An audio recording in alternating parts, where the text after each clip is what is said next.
Bismillahirrahmanirrahim. Ayo bawa harta ke surga. Dukung pembangunan sekolah Islam Mufid dengan donasi ke rekening atas nama Yayasan Muflih untuk Islam dan Dakwah. Bismillahirrahmanirrahim. Assalamualaikum warahmatullahi wabarakatuh. Alhamdulillahi wa kafa wa salatu wassalamu ala rasulillahi mustafa wa ala alihi wa ashabihi wa man iktafa.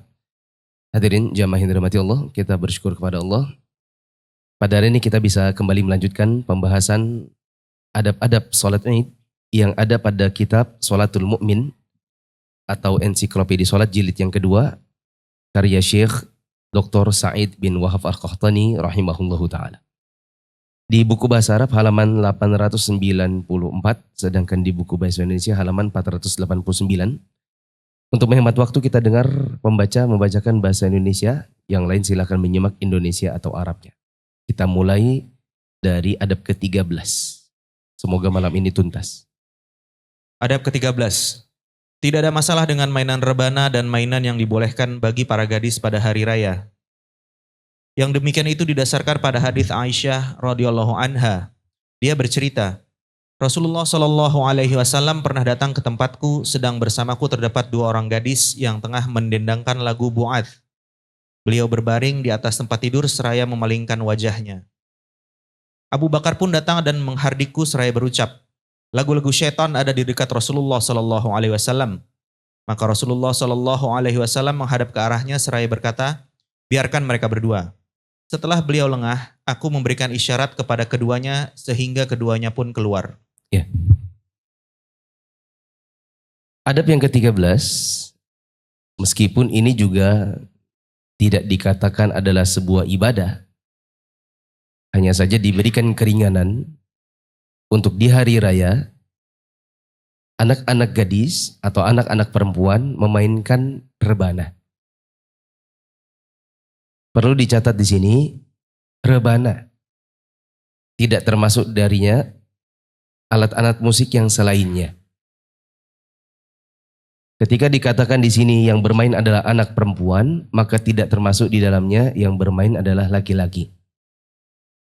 Aisyah radhiyallahu anha bercerita bahwa suatu hari di kamarnya Aisyah atau di tempatnya Aisyah ada dua anak perempuan yang memainkan rebana. Bahkan di situ ada Rasulullah SAW. Kemudian Abu Bakar ketika melihat keduanya sedang memainkan rebana, maka beliau mengatakan, mizmaratu syaitan inda Rasulillah. Ini kok ada seluring-seluring syaitan di dekatnya Nabi. Ini mungkin volume saya mungkin masih di bawah. Kita mungkin bisa bayangkan volumenya Abu Bakar dan kamarannya tentu lebih. Kok ada di dekat Nabi dimainkan seruling syaitan? Maka Rasulullah SAW mengatakan, da'huma. Abu Bakar biarin aja. Nah teman-teman yang dirahmati Allah, hadis ini seringkali disalahpahami oleh sebagian da'i, lalu mereka mengeneralisir. Mereka katakan ada orang main musik dekat Nabi biasa aja. Kita perhatikan di sini, Abu Bakar dibilangi oleh Nabi biarin aja. Maksudnya biarin aja itu perempuan duanya main karena anak perempuan dan kebetulan itu hari raya. Tapi Nabi tidak mengingkari perkataan Abu Bakar, kok ada seruling syaitan. Menunjukkan bahwa yang dimaksudkan oleh Abu Bakar itu tidak diingkari oleh Nabi. Nabi tidak menyalahkan Abu Bakar dari sisi penamaannya bahwa bermain alat musik itu adalah bermain alat musik apa? Seruling syaitan. Yang disuruh Nabi SAW kepada Abu Bakar adalah biarkan saja karena ada keringanan, yaitu karena ini ada hari raya dan yang memainkannya anak perempuan. Nanti tidak sama ketika sebagian orang mengeneralisir di semua tempat, di semua keadaan, bahkan yang memainkannya pun laki-laki diantaranya dengan semua jenis alat musik. Adapun alat musik pada hukum asalnya masuk ke dalam sabda Nabi SAW, sayati qaumun min ummati yastahilluna al-hira wal harira wal khamra wal ma'azif. Akan datang sekelompok dari umatku, satu kaum yang menghalalkan zina, sutra bagi laki-laki, khamr, dan yang keempat apa? Alat musik. Kita lanjut bacanya. Dalam sebuah riwayat disebutkan, Aisyah bercerita, Abu Bakar pernah masuk ke tempatku, sedang bersamaku terdapat 2 orang gadis dari kaum Ansor yang tengah mendendangkan lagu yang biasa dibuat untuk bersaut-sautan di kalangan kaum Ansor pada peristiwa Bu'ath. Aisyah berkata, kedua gadis itu bukan penyanyi. Maka Abu Bakar pun berkata, apakah layak nyanyian-nyanyian setan didendangkan di rumah Rasulullah SAW? Dan peristiwa itu berlangsung pada hari raya. Maka Rasulullah SAW bersabda, Ya Abu Bakrin, inna likulli qaumin aidan wa hadha aiduna. Ya. Perkataan Nabi SAW, Ya Abu Bakrin, wahai Abu Bakar, inna likulli qaumin aidan. Setiap kaum itu ada hari raya, wa hadha aiduna. Dan hari ini hari raya kita. Menunjukkan bahwa Nabi SAW tidak mengingkari permainan rebana yang dimainkan oleh anak-anak perempuan ini, karena itu adalah hari raya. Karena Nabi sendiri yang memberikan komentar tentang pengingkaran Abu Bakar. Karena ini hari raya. Baik. Teman-teman yang dirahmati Allah, perlu dipahami juga bahwa yang dimainkan di sini adalah duf. Apa itu duf? Duf itu kalau di bahasa kita, ada satu kayu, dia punya satu sisi yang tertutup kulit. Di mana kulit ini ditarik dari semua sisinya, sehingga menghasilkan bunyi kalau dipukul. Sedangkan satu sisi yang lain terbuka. Kalau di Indonesia namanya apa? Rebana. Tapi perhatikan juga, rebana di zaman dahulu tidak pakai gemerincing. Tidak seperti di zaman sekarang yang sudah dikombinasi dengan gemerincing-gemerincing. Lanjut. Dalam sebuah lafaz disebutkan, hal tersebut terjadi di Mina. Kedua gadis itu menabuh dan memukul sehingga Abu Bakar menghardik keduanya. Nabi SAW membuka wajahnya seraya berkata, biarkan mereka berdua wahai Abu Bakar, karena hari ini adalah hari raya. Hari-hari tersebut berlangsung di Mina. Dalam riwayat Muslim disebutkan, ada 2 anak gadis yang bermain rebana. Dalam lafaz An-Nasai disebutkan, Nabi SAW pernah masuk ke tempat Aisyah. Ketika itu ada 2 orang gadis yang tengah menabuh rebana bersamanya, lalu Abu Bakar menghardik keduanya. Maka Nabi SAW bersabda, Da'huma ya Abu Bakrin, fa innaha ayyamu aidin. Biarkan mereka berdua karena ini adalah hari raya.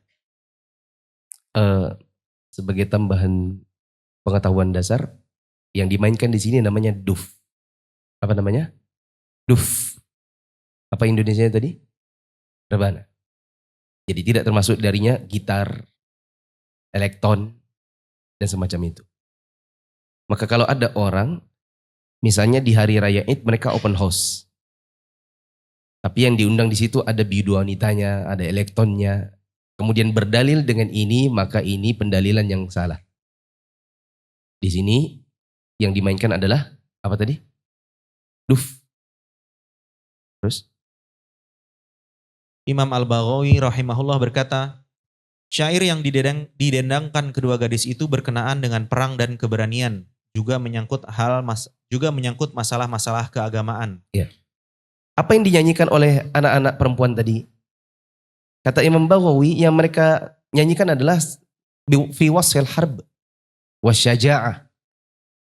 Konten dari apa yang mereka dendangkan itu adalah tentang peperangan, tentang keberanian.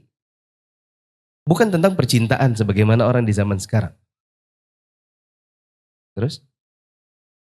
Adapun lagu-lagu yang memuat berbagai hal keji dan mengumbar hal-hal yang haram, serta menyuarakan kemungkaran dengan keras, yang demikian itu yang dilarang. Rasulullah SAW pasti akan melarang dengan tegas sesuatu dari hal tersebut diperdengarkan di hadapan beliau. Saya lihat beberapa hari yang lalu ada konten kreator. Dia komentari ada majelis sholawatan yang di dalamnya dinyanyikan lagu Arab, mereka pikir itu lagu salawatan. Padahal kalau di Dia bedah ini. Kalau kita bedah lirik-liriknya, per liriknya, ini tentang perempuan ngajak perzinahan. Mereka tidak perhatikan itu isinya apa. Difikirnya itu adalah sholawat. Padahal istrinya perzinahan. Tidak setiap lagu yang kita dapati dengan lafaz Arab itu maknanya adalah keislam-islaman. Di Arab sana juga banyak penari perut. Kalau teman-teman pergi ke Mesir, di sebagian pasarnya Mesir itu yang dijual adalah roknya orang tari perut. Beserta bra-branya itu. Dan itu ada di negeri Mesir, di negeri Arab. Sehingga tidak setiap yang ada Arabnya, lalu kemudian itu berarti Islami. Lanjut. Setiap orang yang menyuarakan sesuatu yang mungkar secara lantang dan tidak disindirkan berarti dia telah berdendang. Hal itu didasarkan pada ucapan Aisyah, keduanya itu bukan penyanyi. Imam Al-Qurtubi rahimahullah berkata, ucapan Aisyah, keduanya itu bukan penyanyi, yakni bukan termasuk orang yang banyak tahu tentang lagu, seperti yang biasa diketahui para penyanyi. Lanjut.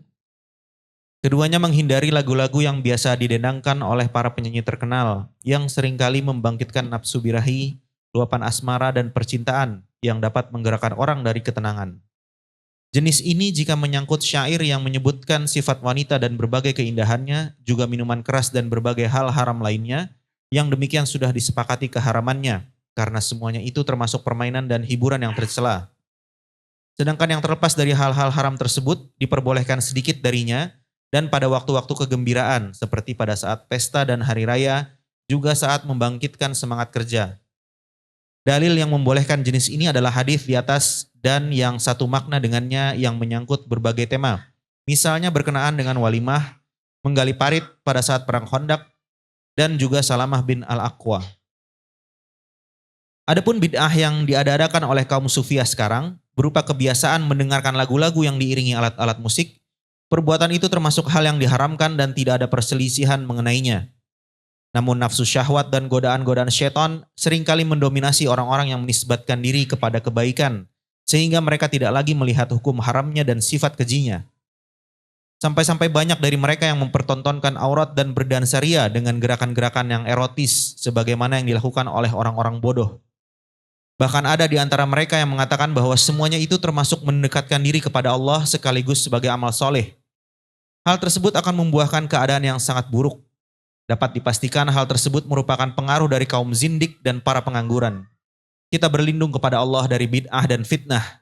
Kita juga memohon ampunan serta keteguhan dalam berpegang pada sunnah. Ya. Sebagian ulama ada yang mengatakan gini, yang paling sulit itu kalau kita mau meluruskan sesuatu yang orang kira itu Islami. Yang paling sulit itu adalah kalau kita mau luruskan sesuatu tapi orang mengira itu bagian dari agama. Makanya sulit mengingkari orang-orang yang melakukan bom bunuh diri karena mereka merasa itu jihad.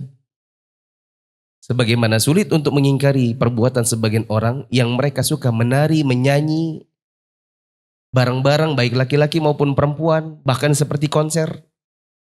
Mereka disebutkan sebagai sholawat Nabi, dibikin panggungnya, perempuannya, laki-lakinya joget semua.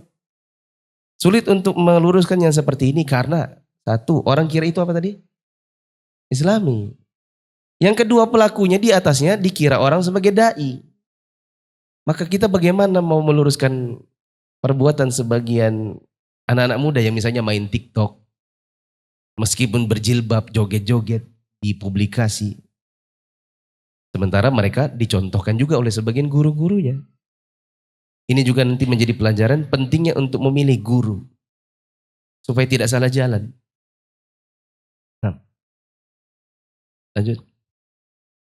Al-Hafiz Ibnu Hajar rahimahullah berkata, di dalam hadis di atas terdapat beberapa manfaat di syariat. Disyariatkannya bercengkrama bersama keluarga pada hari raya. Dengan berbagai macam hal yang dapat melapangkan jiwa dan mengistirahatkan badan. Bahwasanya memperlihatkan kebahagiaan pada hari raya merupakan bagian dari syiar agama. Di antara yang memperkuat hal tersebut adalah hadis Anas radhiyallahu anhu. Dia bercerita, Rasulullah SAW pernah mendatangi Madinah, sedang penduduk di sana memiliki 2 hari yang mereka manfaatkan untuk bermain. Beliau bertanya, hari apa ini? Mereka menjawab, kami biasa bermain pada kedua hari itu pada masa jahiliyah. Maka Rasulullah SAW bersabda, Innallaha qad abadadakum bihima khairan minhuma yaumal adha wa yaumal fitr. Sesungguhnya Allah telah menggantikan untuk kalian yang lebih baik daripada keduanya, yaitu Idul Adha dan hari Idul Fitri. Dalam lafaz An-Nasa'i disebutkan, orang-orang jahiliyah memiliki 2 hari pada setiap tahun yang mereka pergunakan untuk bermain-main. Ketika Nabi SAW datang ke Madinah, beliau bersabda, Kana lakum yaumani tal'abuna fihima, wa qad abdalakumullahu bihima khairan minhuma, yaumal fitri wa yaumal adha. Kalian telah memiliki 2 hari yang biasa kalian pergunakan untuk bermain. Tetapi Allah telah mengganti dengan yang lebih baik daripada keduanya, yakni Hari Raya Idul Fitri dan Idul Adha. Saya pernah mendengar Syekh Imam Abdul Aziz bin Abdullah bin Bas rahimahullah berkata, hal itu menunjukkan bahwa Allah telah menjadikan hari raya sebagai hari kebahagiaan, yang pada hari itu diperbolehkan untuk melakukan permainan yang tidak mengandung hal-hal yang dilarang bagi wanita, khususnya para gadis. Di dalamnya juga memuat dibolehkan mempelajari berbagai macam alat senjata seperti yang dilakukan oleh orang-orang Habasyah atau Ethiopia. Ya, karena kalau di masa dahulu, ada kalanya saat di hari raya perempuan memukul rebana dan yang memainkannya adalah anak-anak perempuan. Sedangkan yang laki-laki mereka kadang main senjata. Terus? Dari Aisyah radhiyallahu anha dia bercerita, Nabi SAW pernah masuk ke rumahku, sedang bersamaku terdapat 2 orang gadis yang menyanyikan lagu Bu'ath. Lalu beliau berbaring di atas hamparan karpet seraya memalingkan wajah beliau. Abu Bakar pun masuk dan menghardikku sambil berucap, nyanyian syaitan berkumandang di hadapan Rasulullah SAW. Maka Rasulullah SAW menghadapkan wajah ke arah Abu Bakar seraya bersabda, biarkan saja mereka. Ya, biarkan saja, kenapa? Apakah karena alat musiknya? Bukan. Tadi diberikan alasannya oleh Nabi. Biarkan saja, kenapa? Karena hari ini hari raya. Bukan karena ini adalah alat musik. Ketika datang sebagian ustadz di zaman sekarang, mereka bilang, gak masalah main musik, yang penting tidak melalaikan. Kita katakan bahwa di masa Nabi SAW, Nabi pernah dengar orang memainkan alat musik, Nabi tutup kuping. Maka Nabi katakan, ada sekelompok umatku yang menghalalkan 4 hal. Zina, sutra bagi laki-laki, khamar, dan alat musik. Maksudnya Nabi ada yang menghalalkan, maksudnya buat beliau adalah haram. Adapun kalau mau pakai dalil ini, kita katakan Nabi sudah jelaskan kenapa dibiarkan oleh Nabi. Karena ini adalah hari raya. Bukan karena bolehnya musiknya. Terus. Ketika beliau lengah, aku memberikan isyarat kepada keduanya sehingga mereka berdua keluar. Pada hari raya, orang-orang berkulit hitam biasa bermain dengan perisai dan tombak. Ketika itu, apakah aku yang meminta kepada Nabi SAW untuk menyaksikan atau beliau sendiri yang bertanya? Apakah engkau berminat untuk melihat? Ya, jawabku. Beliau pun memposisikan diriku berdiri di belakang beliau, sedang pipiku menempel di pipi beliau, lalu beliau bersabda, teruskan permainan kalian, wahai Bani Arfadah. Ketika Nabi SAW memposisikan Aisyah di belakang Nabi, kemudian diajak oleh Nabi untuk nonton anak-anak Habasyah main apa? Pedang dan tombak. Kita lihat bagaimana Nabi SAW memposisikan Aisyah untuk lihat laki-laki. Ini menunjukkan bahwa tidak sama antara laki-laki lihat perempuan dengan perempuan lihat laki-laki. Dengan jumlah yang banyak. Dengan tanpa ada kekhawatiran terhadap fitnah. Maka perempuan melihat sekumpulan laki-laki dalam jumlah banyak tanpa dikhawatirkan adanya fitnah, maka diperbolehkan. Sebagaimana Nabi mengajak Aisyah justru nonton sebagian pemuda Habasyah main pedang dan tombak. Jadi paham? Tapi tidak sama ketika laki-laki yang melihat para perempuan. Makanya juga ada pembedaan syariat antara perempuan dengan laki-laki dalam sisi wajah. Untuk wanita dianjurkan pakai cadar, sedangkan laki-laki tidak ada anjuran pakai cadar. Kenapa? Karena berbeda antara laki-laki liatin perempuan dengan perempuan lihat laki-laki. Maka tidak sama antara seorang ustadz siaran dan terlihat oleh para perempuan dengan perempuan tampil di YouTube ceramah sekalipun dan dilihati laki-laki. Jadi pahami? Ada yang mengerjakan dahi berarti kurang paham maksud saya. Saya ulang. Maka ketika ada syariat untuk perempuan itu menutup wajah, sedangkan syariat yang sama tidak berlaku untuk laki-laki, maka kita katakan juga tidak sama hukumnya antara seorang laki-laki ngisi ceramah di kamera seperti ini, lalu kemudian di layar HP ditonton perempuan, dengan perempuan yang di hadapan kamera, lalu kemudian ditonton oleh laki-laki. Jadi Pak, lanjut. Ketika aku mulai merasa bosan, beliau bertanya, apakah kamu sudah merasa cukup? Aku pun menjawab, ya. Maka beliau berkata kepada Bani Arfadah, pergilah. Dalam lafaz Muslim disebutkan, ada beberapa orang Habasyah yang datang dan menari-nari di masjid pada hari raya. Imam Al-Qurtubi rahimahullah berkata, permainan orang-orang Habasyah di masjid adalah permainan menggunakan tombak dan perisai, seraya menari dengan memainkan kedua alat tersebut. Demikian itu termasuk bagian dari latihan berperang, serta berfungsi membangkitkan semangat berperang. Hal tersebut termasuk bagian yang dianjurkan. Oleh karena itu Nabi SAW membolehkan permainan tersebut dimainkan di masjid. Lanjut. Dari Abu Hurairah radhiyallahu anhu dia bercerita, ketika orang-orang Habasyah itu tengah bermain dengan tombak-tombak mereka di hadapan Rasulullah SAW, tiba-tiba Umar bin Khattab masuk dan langsung ingin mengambil batu-batu kecil untuk dia lemparkan kepada mereka. Tetapi Rasulullah SAW bersabda, biarkan mereka wahai Umar. Al-Qurtubi, karena apa yang dikerjakan oleh pemuda-pemuda Habasyah yang bermain pedang dan tombak dalam masjid ini bukanlah sesuatu yang melanggar syariat. Bahkan sebagian ulama mengatakan ini bagian dari yang disunnahkan karena merupakan latihan jihad.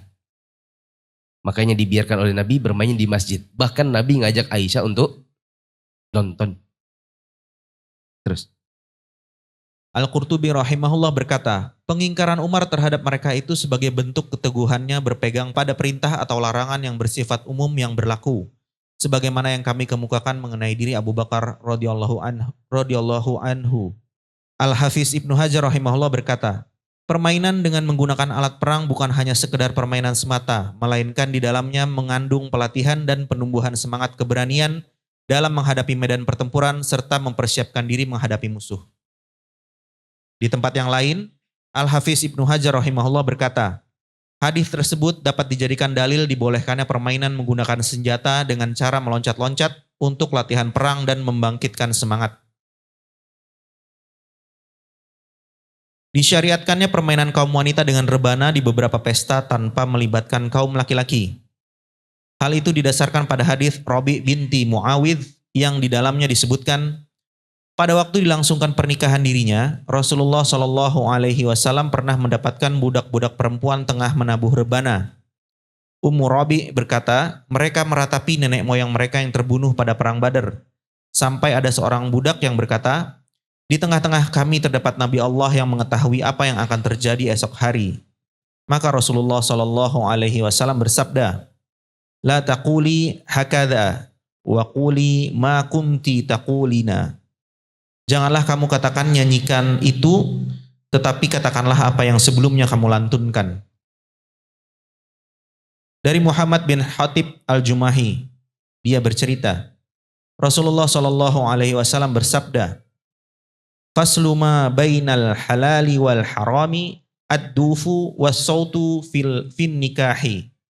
Pemisah antara yang halal dan yang haram adalah rebana dan suara atau nyanyian di dalam pernikahan. Ya, riwayat yang baru saja dibaca termasuk di antara yang dipakai oleh sebagian ulama untuk memperbolehkan yang sama untuk hari pernikahan. Yaitu anak-anak kecil menabuh rebana. Tapi tidak bisa dijadikan ini dalil untuk menyewa elektron.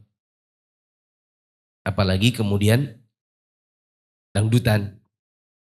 Kemudian nyanyi-nyanyi yang situ perempuan, laki perempuan joget-joget. Kita dapat di sebagian orang di zaman sekarang, enggak tahu apa ya. Apakah mungkin karena kebutuhan konten atau yang semacam dari itu.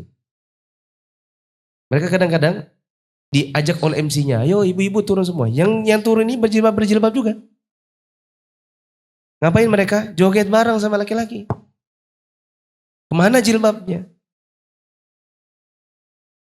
Kita nggak bilang kadung sekalian nggak usah pakai jilbab, nanti kemudian dibilang, oh ya kalau gitu nggak usah pakai jilbab. Masalah jilbab juga kewajiban bagi seorang wanita. Tapi masalahnya nggak nyambung antara jilbab sama joget-joget. Jilbab itu kan artinya nutup, hijab. Orang tuh kalau sudah berhijab, nutup itu maksudnya untuk tidak dipandang laki-laki. Lah turun ke situ kemudian dilihatin laki-laki. Di kamera semua orang, lalu kemudian masuk di media sosial.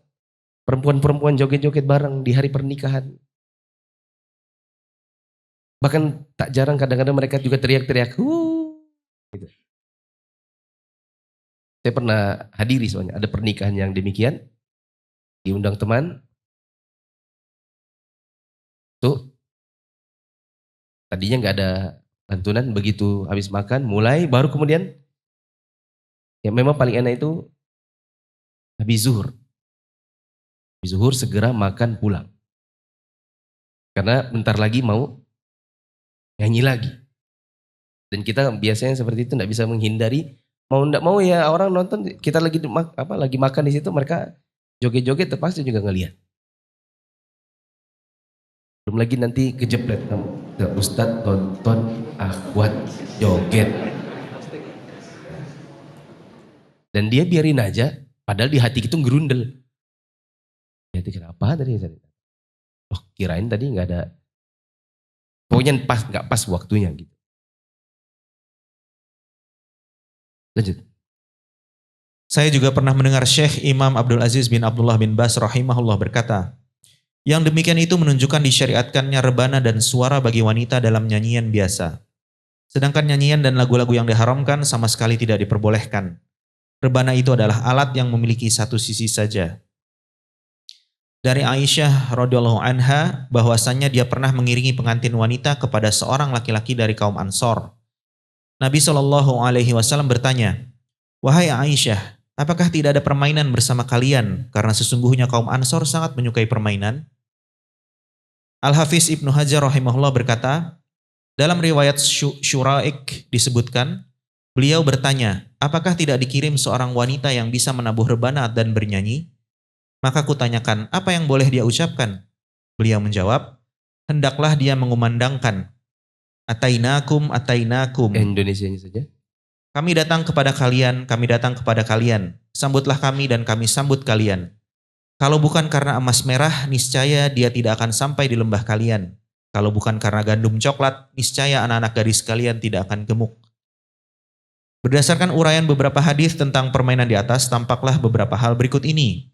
Ya, ini kesimpulan dari rangkaian riwayat-riwayat tadi. A. Diperbolehkannya permainan bagi kaum wanita dan para budak wanita, serta boleh menabuh rebana pada hari-hari raya dengan syarat tidak mengumandangkan syair yang haram atau syair-syair yang diiringi dengan alat-alat musik yang diharamkan. Ya. Yang dibolehkan adalah buat anak-anak perempuan, yang dimainkan adalah duf, dan itu pun dikumandangkan hanya di hari raya dan hari pernikahan. Adapun yang dimainkan misalnya pakai elektron, lagu-lagunya, lagu-lagu percintaan, sebagaimana yang di Indonesia banyak diproduksi, maka ini termasuk yang diharam. Terus? B. Disyariatkannya menabuh rebana pada pernikahan, khususnya bagi kaum wanita, dengan syarat tidak melantunkan kata-kata yang diharamkan seperti yang sudah dijelaskan sebelumnya. C. Diperbolehkan juga permainan bagi kaum laki-laki yang di dalamnya mengandung pelatihan perang dan pertempuran, serta belajar penyerangan terhadap musuh dan menghindar dari musuh dalam berjihad di jalan Allah Subhanahu wa taala. Kalau anak perempuan keringanannya adalah main rebana, maka kalau laki-laki mereka bermain alat-alat perang. Cuma kalau di zaman sekarang, kita mau hari raya Id tapi misalnya bawa apa?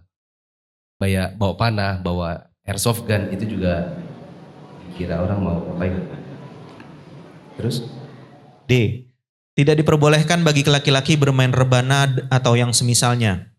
Adapun permainan yang mengandung pelatihan jihad tanpa diwarnai rebana, maka itu tidak menjadi masalah seperti yang sudah dijelaskan sebelumnya. Al-Mubarakfuri rahimahullah berkata, izin yang diberikan dalam hal itu hanya kepada kaum wanita dan tidak kepada kaum laki-laki. Berlandaskan keumuman larangan bagi laki-laki menyerupai wanita. Demikian pula nyanyian mubah dalam pesta yang khusus bagi wanita, maka tidak boleh bagi kaum laki-laki. Saya pernah mendengar Syekh Imam Abdul Aziz bin Abdullah bin Bas rahimahullah berkata, adapun penabuhan rebana yang demikian itu termasuk bagian dari pengumuman pernikahan, khususnya bagi kaum wanita. 14. Keberangkatan kaum wanita ke tempat pelaksanaan sholat id harus berhijab dan tidak memakai wangi-wangian.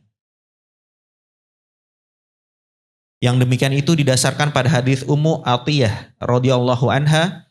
Dia bercerita dari Nabi SAW, aku pernah mendengar beliau bersabda, litakhrujil awatiq wa dhawutul khudur wal huyyadu wa yashhudnal khaira wa da'watal muslimina wa ta'tazilil huyyadul musalla.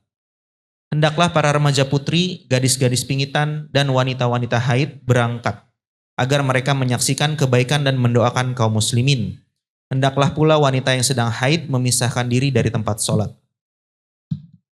Dalam sebuah lafaz disebutkan, Rasulullah SAW telah memerintahkan kami untuk membawa serta ke tempat sholat pada hari raya Idul Fitri dan Idul Adha, remaja putri, wanita-wanita yang sedang haid, dan gadis-gadis pingitan. Adapun wanita yang sedang haid, hendaklah mereka menjauhi tempat sholat dan menyaksikan kebaikan serta mendoakan kaum muslimin. Ya. Adab yang ke-14 adalah bahwa wanita dianjurkan atau diajak untuk pergi ke lapangan sholat id meskipun haid. Saya pernah mendengar sebagian akhwat berkata, kebetulan saya lagi haid, ya udah saya jaga masakan. Karena kebetulan di rumah itu sedang masak-masak.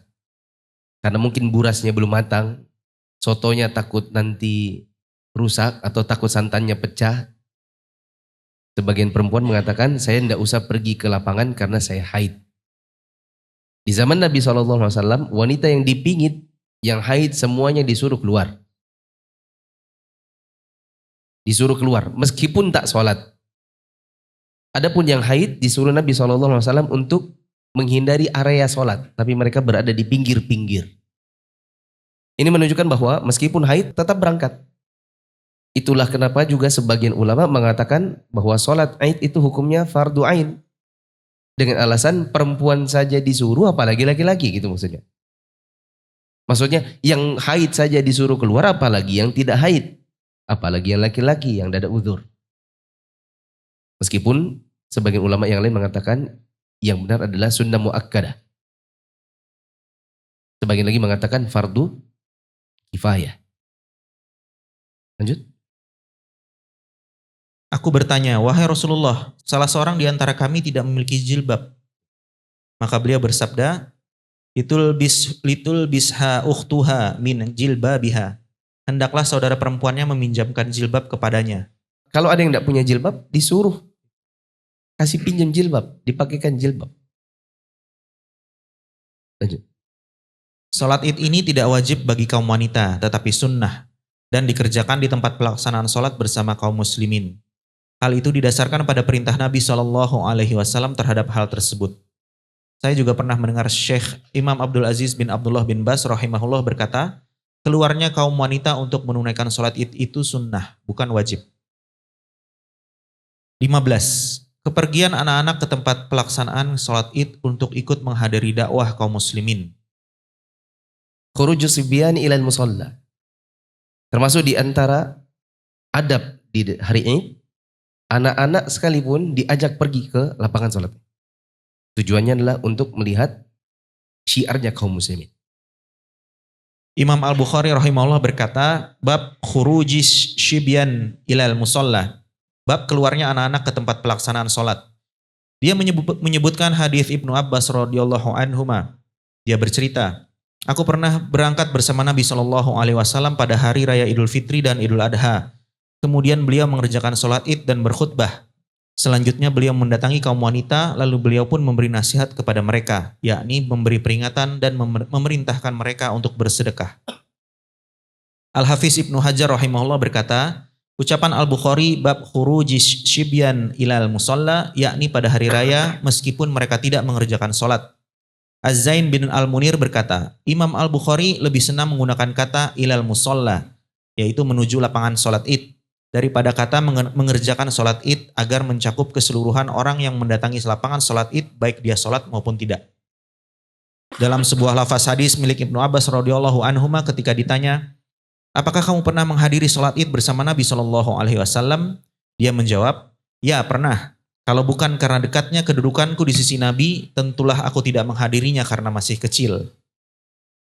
Al-Hafiz Ibnu Hajar rahimahullah berkata, Ibnu Battal mengumumkakan keluarnya anak-anak ke tempat pelaksanaan sholat pada prinsipnya adalah jika anak itu termasuk anak yang bisa mengendalikan diri dari bermain, memahami sholat, dan memelihara diri dari apa yang dapat membatalkan sholat.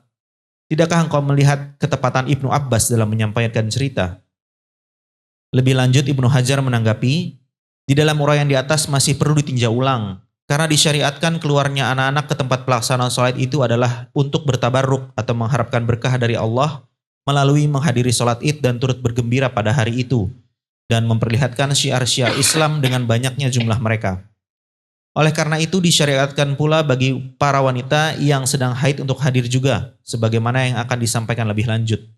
Hal itu meliputi siapa saja, baik bagi yang mengerjakan sholat maupun yang tidak. Dengan demikian, dalam hal ini diperlukan adanya orang yang membimbing dan mengarahkan anak-anak agar tidak bermain dan yang lainnya, baik mereka ini sholat maupun tidak. Adapun ketepatan Ibnu Abbas dalam menyampaikan cerita bisa jadi karena kejeniusannya, hanya Allah yang maha tahu. Di sini catatan bagian akhir, bahwa siapa yang bawa anak ke tempat sholat id, maka hendaklah dia menjaga agar anak-anaknya tidak mengganggu prosesi pelaksanaan sholat. Ya, ini berarti bagaimana bapak ibunya memberikan dia pijakan bahwa kita mau ke lapangan itu bukan mau lari.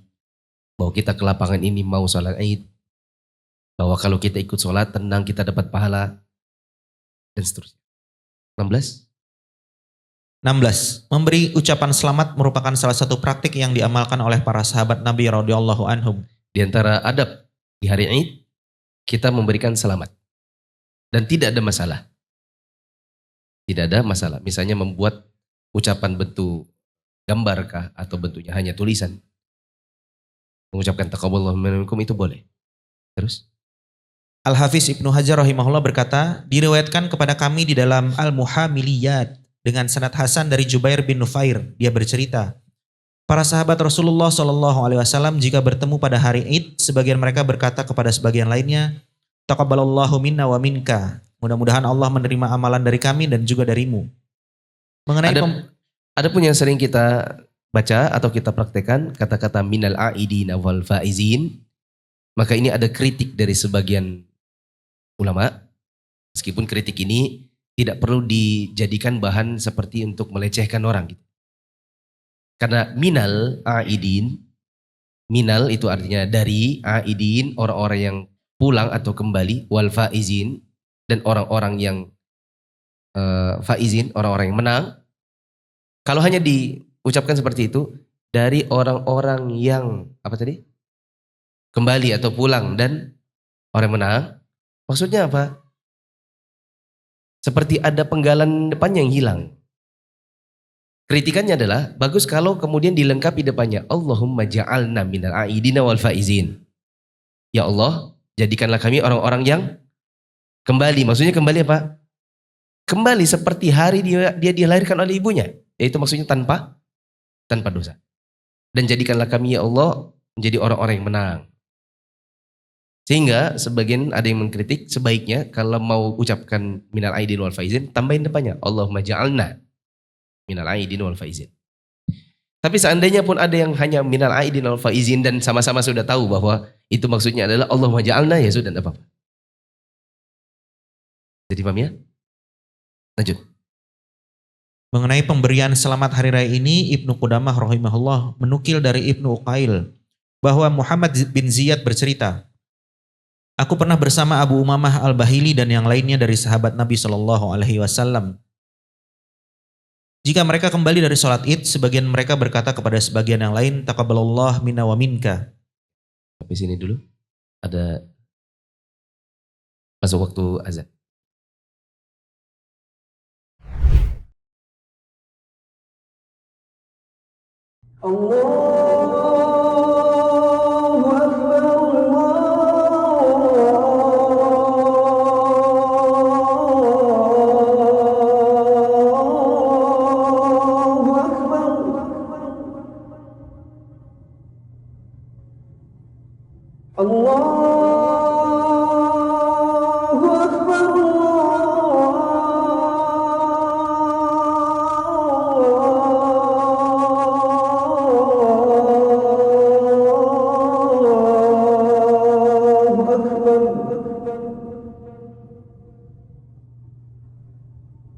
أشهد أن لا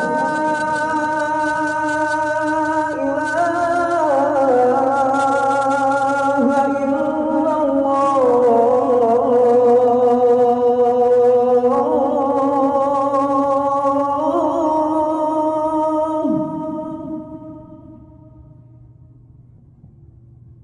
أشهد أن لا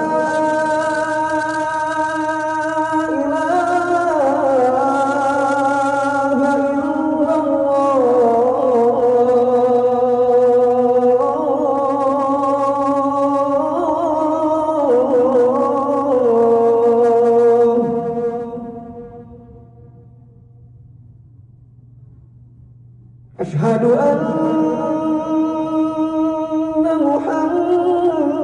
محمدا رسول الله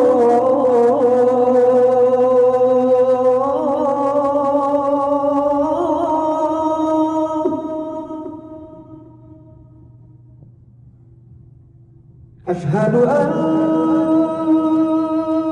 محمدا رسول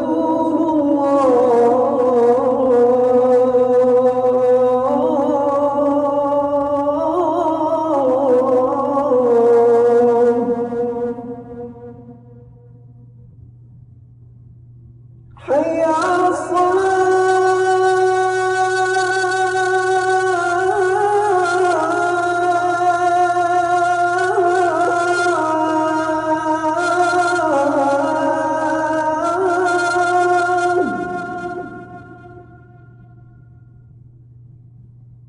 حي على الصلاة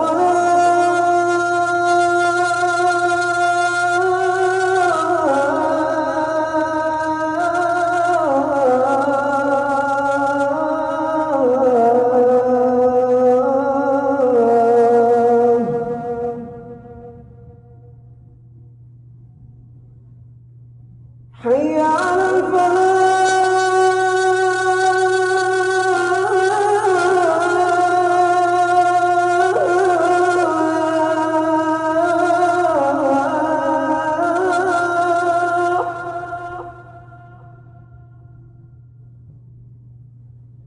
حي على الفلاح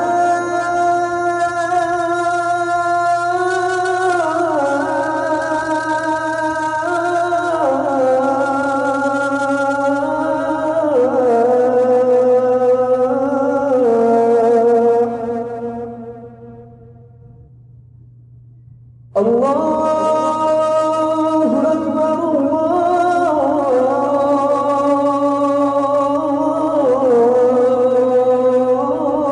الله أكبر لا إله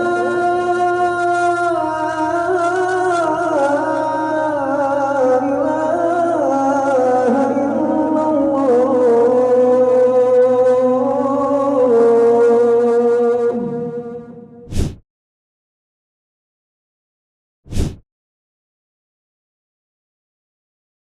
Ahmad berkata, sanad hadis Abu Umamah ini sanad jayyid.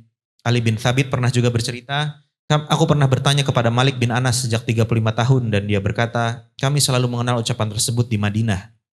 Ahmad rahimahullah juga berkata, tidak ada masalah bagi seseorang untuk mengatakan pada orang lain, taqabbalallah minna wa minka. Harb berkata, Ahmad pernah ditanya tentang ucapan orang-orang pada hari raya Idul Fitri dan Idul Adha, taqabbalallah minna wa minkum.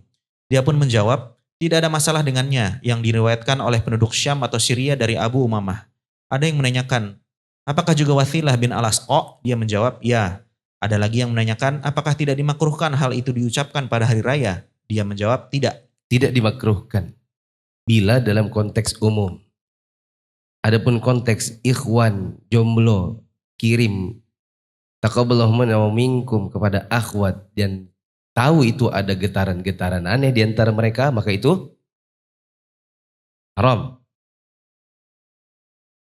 Begitu juga laki-laki kirim-kirim kepada istri orang, istri kirim kepada suami orang yang sudah sama-sama tahu itu ada fitnah di balik kalimat-kalimatnya, maka tidak boleh. Lanjut. Diriwayatkan dari Ahmad bahwasanya dia pernah berkata, aku tidak pernah memulai mengucapkan hal tersebut kepada seorang pun. Tetapi jika ada orang yang mengucapkan hal itu kepadaku, aku akan membalasnya.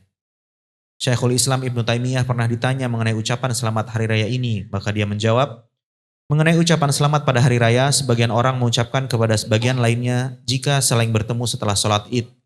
Taqabbalallah minna wa minkum atau ahalahullah alaik. Dan ucapan-ucapan lainnya. Yang demikian itu telah diriwayatkan dari sejumlah sahabat bahwa mereka telah melakukan hal tersebut. Ya, teman-teman, catat bahwa ucapan seperti ini adalah adat istiadatnya para sahabat. Maksudnya sudah menjadi kebiasaan di tengah mereka. Terus?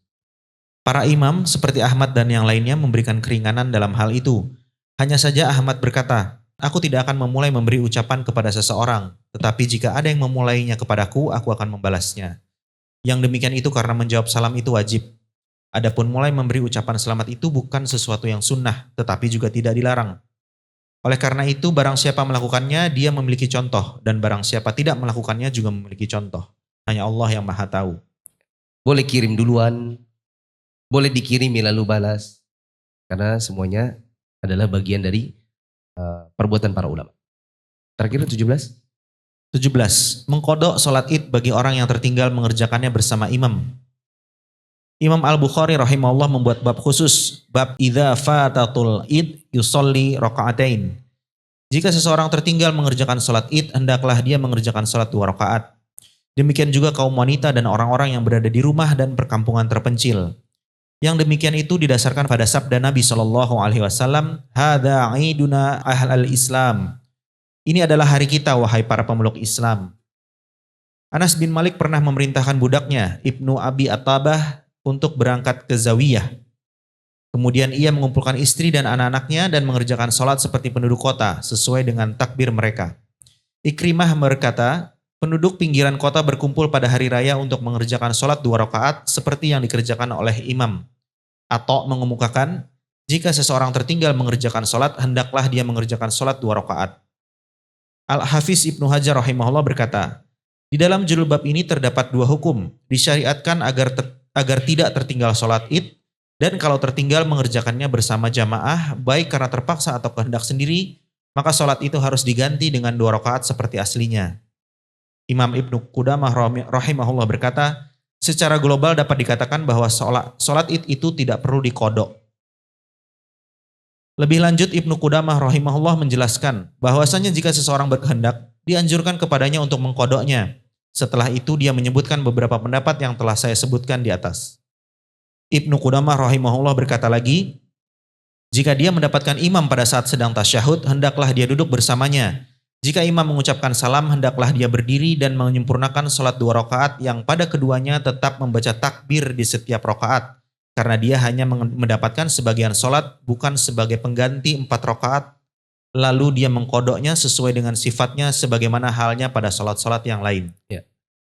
Kalau ada orang terlambat sholat id, misalnya karena ketiduran atau karena sesuatu dan lain hal, baik terpaksa maupun karena akibat kelalaian, bila dia datang dan dia dapati imam pada rakaat 2, maka dia tinggal mengikuti masuk di dalam jamaah lalu kemudian menyempurnakan setelah imamnya salam. Sama seperti orang masbuk biasa. Tapi kalau dia betul-betul tertinggal, maka hendaklah dia qadha, meskipun dia terlambat, dia sholat 2 rakaat. Meskipun sebagian ulama mengatakan itu bukanlah suatu buah kewajiban. Kecuali bagi yang menganggap itu adalah kewajiban. Terus? Jika dia mendapatkan imam ketika sedang berkhutbah, Dan jika sholat itu dilaksanakan di masjid, hendaklah dia mengerjakan sholat tahiyatul masjid. Kalau sholat idnya di dalam masjid, dan sholat id sudah selesai, imam sedang khutbah, maka dia tetap sholat tahiyatul masjid. Kemudian dia qadha. Terus? Jika pada saat khutbah Jumat berlangsung sholat tahiyatul masjid ini, jika pada saat khutbah Jumat berlangsung, sholat tahiyatul masjid ini dianjurkan untuk dikerjakan, padahal ketika itu diwajibkan untuk mendengarkannya. Tentu pada saat khutbah id berlangsung, sholat tahiyatul masjid ini lebih layak untuk dikerjakan. Tetapi jika sholat id ini tidak dilangsungkan di masjid, hendaklah dia duduk dan langsung mendengarkan khutbah. Jika mau, dia boleh mengkodok sholat id seperti yang telah kami sebutkan. Kalau di lapangan, orang datang terlambat dan sedang ada khutbah, maka dia duduk dulu untuk dengarkan khutbah. Lalu kemudian dia qadha. Sekarang pertanyaannya, qadhanya di mana? Sebagian ulama mengatakan qadhanya di lapangan. Sebagian lagi mengatakan qadhanya di rumah, pulang. Wallahu a'lam, apakah qadha di rumah atau di lapangan? Yang penting qadha. Selesailah kita dari seluruh adab salat Id, mulai dari nomor 1 sampai 17. Ada catatan kaki yang cukup panjang, teman-teman nanti bisa baca secara mandiri. Wallahu a'lam bishawab. Insyaallah kita akan lanjutkan pada pertemuan yang akan datang. Subhanakallahumma wa bihamdika asyhadu an la ilaha illa anta astaghfiruka wa atubu ilaik. Assalamualaikum.